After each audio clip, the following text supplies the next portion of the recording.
Hi, welcome. Enjoy the content, subscribe and turn on notifications.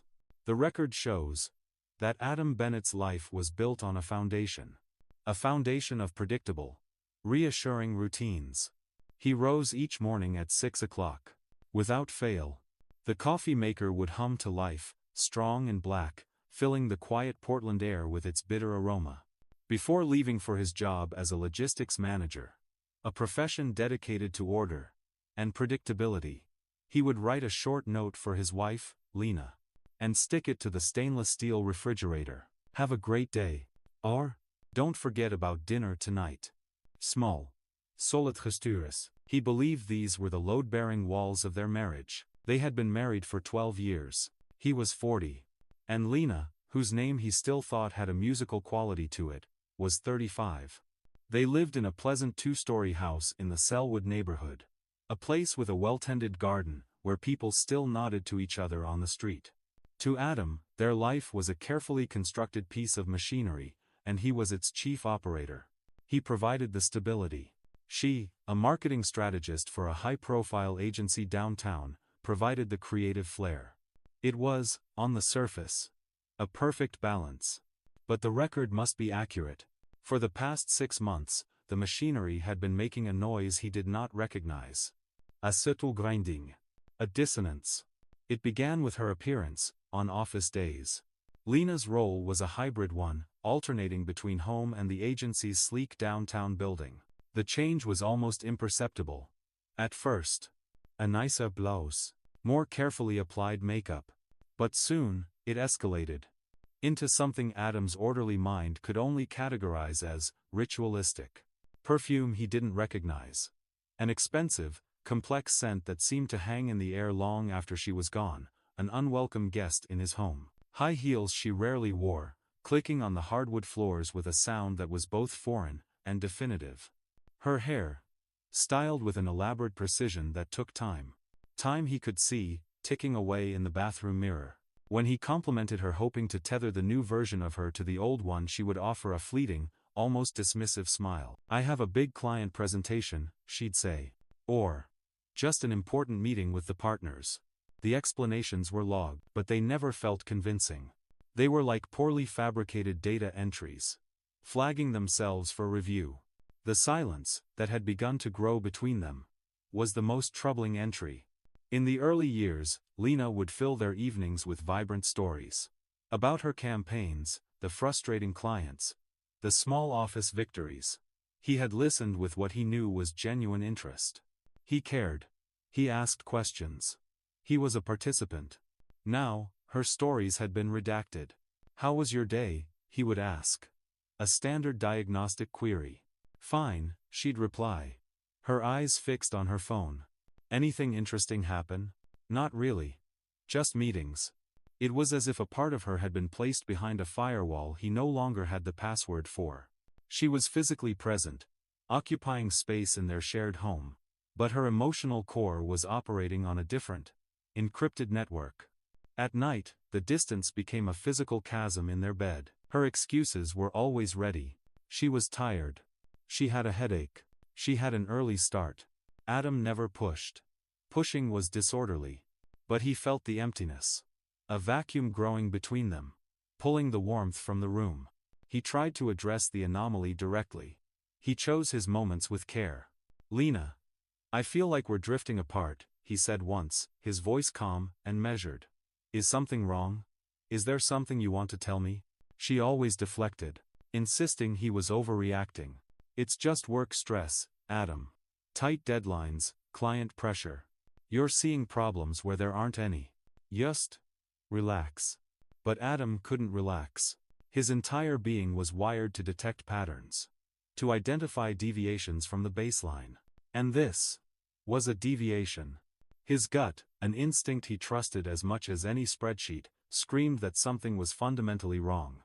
Even without concrete proof, he started paying closer attention, gathering data points he had previously ignored. The overtime, that had become far too frequent. The way she angled her phone away from him, her thumbs moving in a hurried, secretive blur. The way she would sometimes avoid his gaze, when she told him where she'd been. It was all adding up. forming a picture he didn't want to see, but could no longer ignore.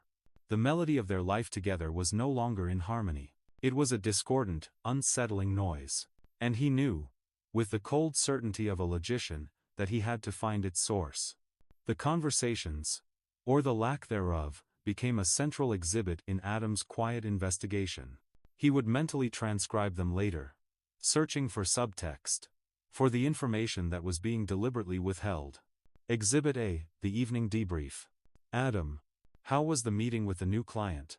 Lena. Without looking up from her laptop. It was fine. Adam. Did they like the initial pitch? Lena. A slight hesitation. Mostly. It needs some work. Adam. What kind of work? I could help you brainstorm. Lena. Closing the laptop with a soft thud. It's fine, Adam. It's technical marketing stuff. You wouldn't get it. I'm tired. I think I'll head up to bed early. He logged the interaction. You wouldn't get it. This was new. She had always valued his opinion, his grounded perspective on her creative ideas. Now, he was an outsider, unqualified to even hear about her work. Exhibit B, the phone. The phone was no longer just a device. It had become a character in their drama. A silent, third party in their marriage. It used to lie forgotten on the kitchen counter, or the arm of the sofa. Now, it was an extension of her body. A digital fortress. Whenever it buzzed or rang, she would snatch it up, and walk into another room to answer. Her voice would be a low, indecipherable murmur. He would stand in the kitchen, listening. His own house feeling alien and hostile. One evening, while she was in the shower, her phone, left on the nightstand, lit up. A message preview flashed on the screen. It was just a name. Reese. Before Adam could process it, the screen went dark again. Reese. The name was an anomaly. A rogue data point that disturbed him more than any of her other behaviors. He confronted her about it later that night, attempting a casual tone. You got a text earlier. From someone named Reese? He watched her face for any flicker. Any involuntary sign of deception. There was a brief, almost imperceptible stiffening of her jaw. Oh, she said, her voice a little too bright. That's Reese Davies. He's one of the senior partners at the firm.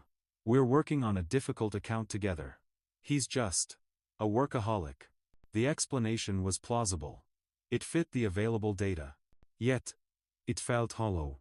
Rehearsed? From that moment on, the name Reese became a keyword in his internal search engine, a trigger for his heightened state of alert. The silence between them deepened. It wasn't just a lack of conversation.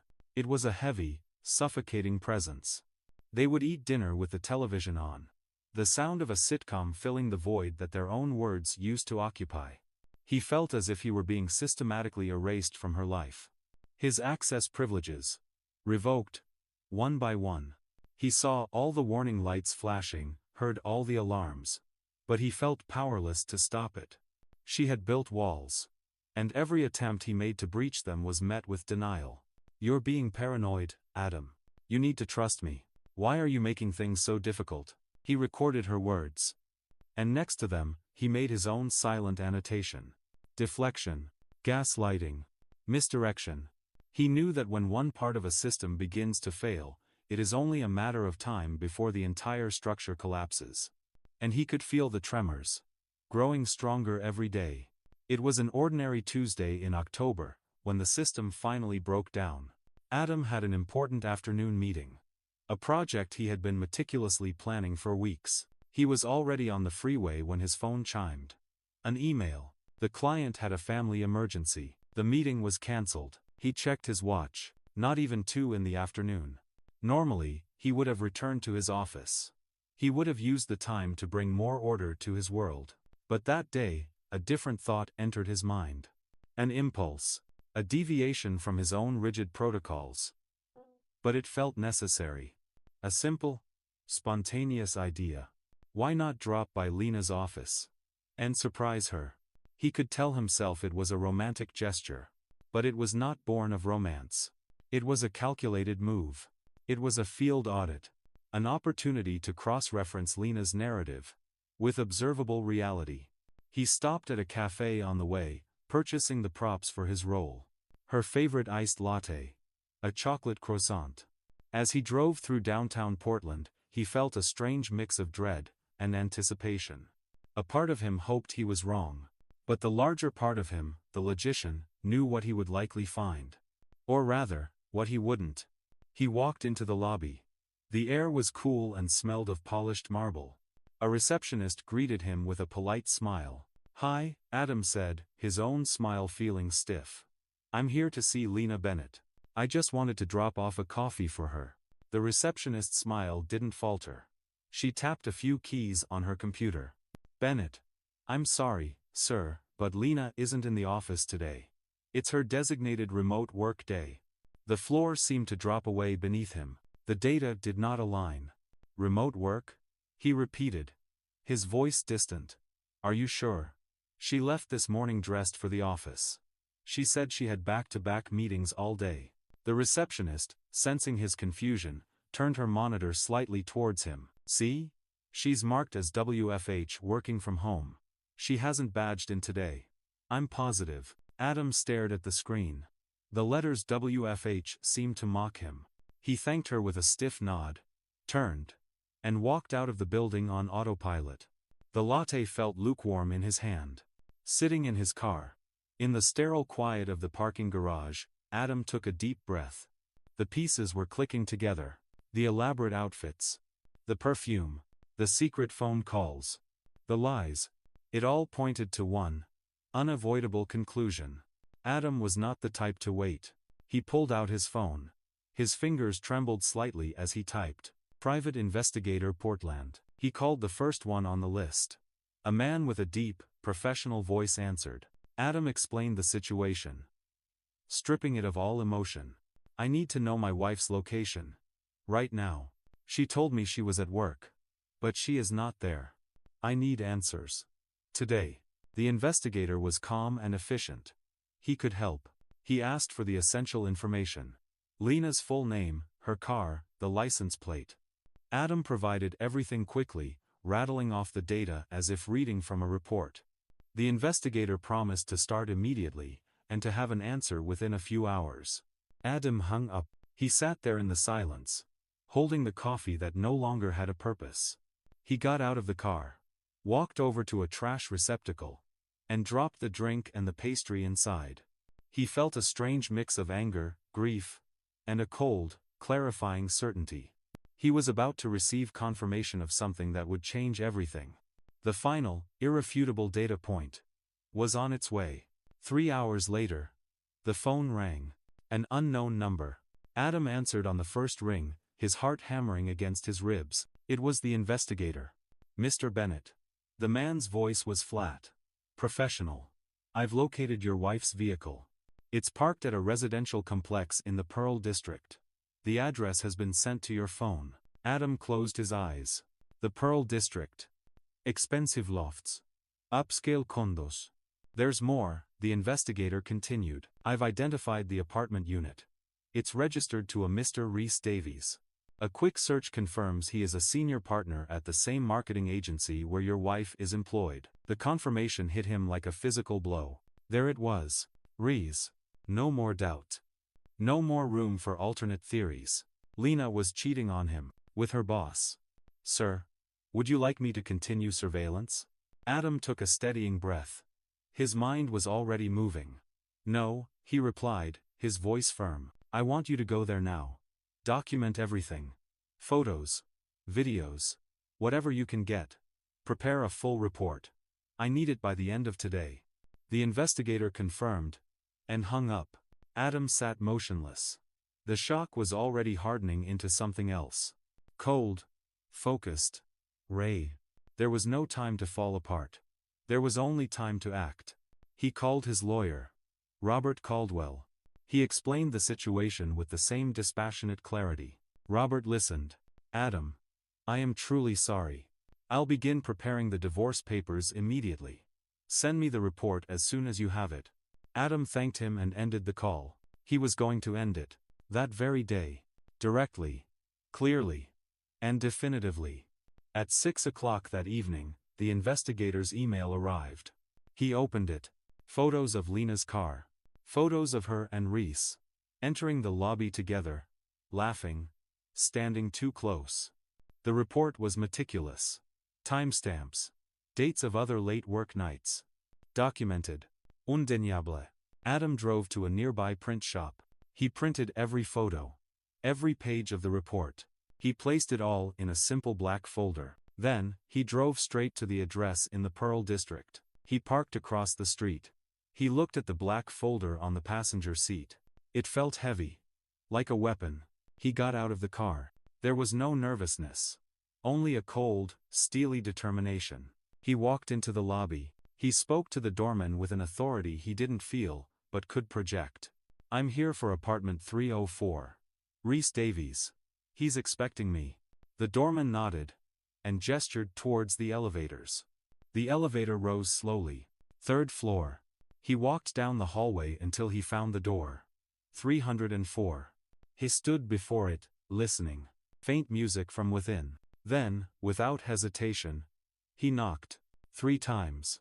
Firm. Loud. Authoritative. He heard muffled voices. The music stopped. Quick movement.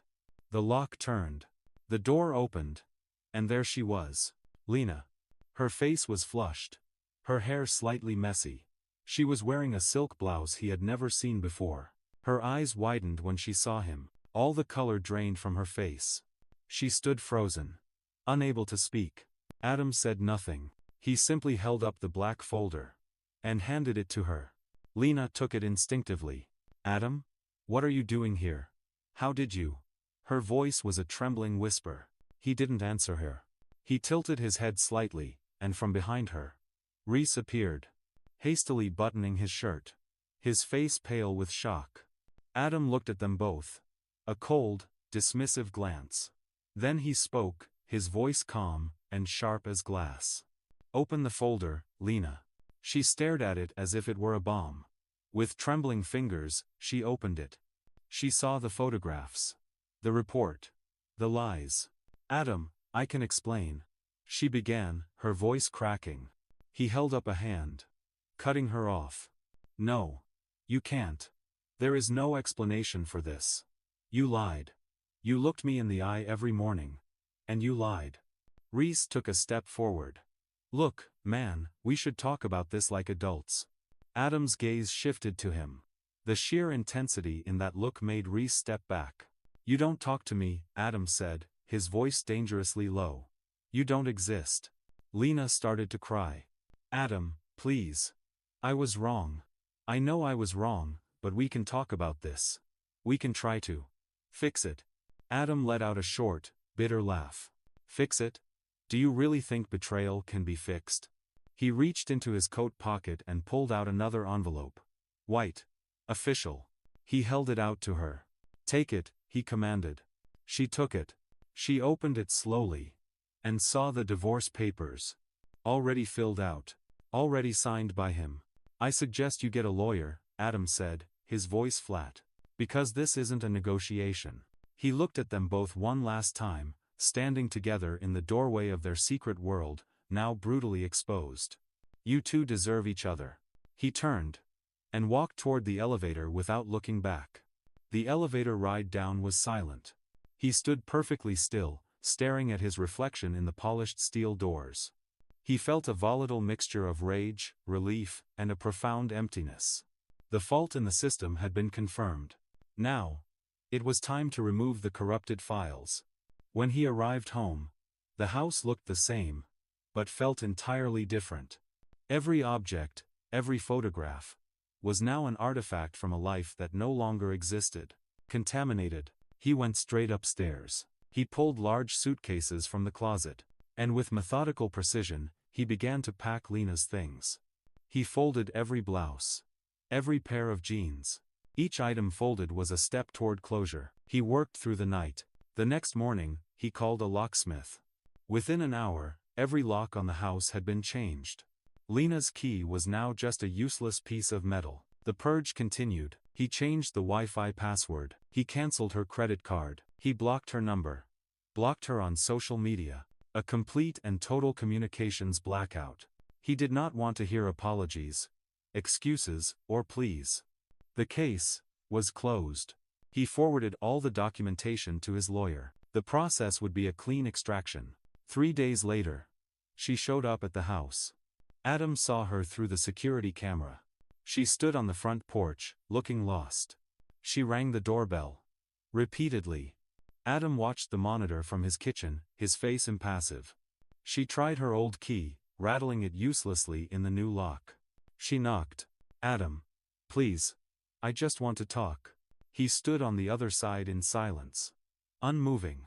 After nearly 10 minutes, she finally gave up. He watched on the camera as she walked away. A mutual friend called him that evening. Adam. Mark here. Listen. I talked to Lena. She's a wreck. Maybe you should just hear her out. She said there are things you don't understand. Adam felt a surge of anger. She's manipulating you, Mark, he said, his voice cold. She made her choice. Don't call me about this again. He hung up. And blocked the number. Weeks passed. The legal process moved forward. He learned through his lawyer that Lena wasn't contesting anything. He also heard she had been let go from her job. And that Rhys Davies had ended things with her. He registered this information with a sense of detached, grim satisfaction. It was not revenge. It was simply cause and effect. The system correcting itself. He threw himself into his work. He went back to the gym. He began clearing out the last vestiges of her from the house. He was sanitizing his life. He was in control. 6 months after the divorce was finalized, he saw her. It was a chilly Saturday afternoon. Adam was at a grocery store, in the pasta aisle. And then, he saw her. Lena was standing in front of a shelf of canned tomatoes, staring at the labels without really seeing them. She wore simple jeans and a faded sweater. No makeup. Her hair pulled back in a haphazard ponytail. She carried a small handbasket, with only a few items inside. A carton of milk. A loaf of bread. A single onion. Adam stopped. His heart gave a sudden, unfamiliar lurch. It wasn't pain. It was the shock of seeing a ghost. She hadn't seen him yet. He could have turned his cart around and disappeared. But something made him stay. Then she turned her head. And their eyes met. She froze. Slowly, she took a few hesitant steps toward him. Adam, she said. Her voice a low whisper. He just nodded. His expression neutral. The silence between them was thick. She tried to smile. A weak, broken thing that didn't reach her eyes. You look good, she managed. I am, he said. The words simple and true. And you? She looked away. Down at her meager basket. I'm surviving, she said. With a painful honesty that surprised him. He felt an unexpected flicker of something. Pity, perhaps. He extinguished it immediately. I hope you're okay, Lena. Truly. She looked up at him, her eyes welling with tears. Adam. I know you don't want to hear this. But I am so sorry. Every single day, I'm sorry. I destroyed everything. I know that. He nodded slightly. This was it. The final confession. The admission of guilt that validated everything. I know you are, he said. But that doesn't change anything. She bit her lip, holding back a sob. I wanted you to know that you were never the problem. The problem was always me. He was silent for a few seconds. They were the final seal on the official record. I know that, too, Lena, he said softly. I always did. He took a step back. Take care of yourself. He turned the cart. And started walking away. He didn't look back. He heard a small, choked sob behind him. But he kept walking. He finished his shopping. Checked out. Loaded the bags into his car. He sat there for a few minutes in the driver's seat. He felt no anger. No sadness. Just confirmation.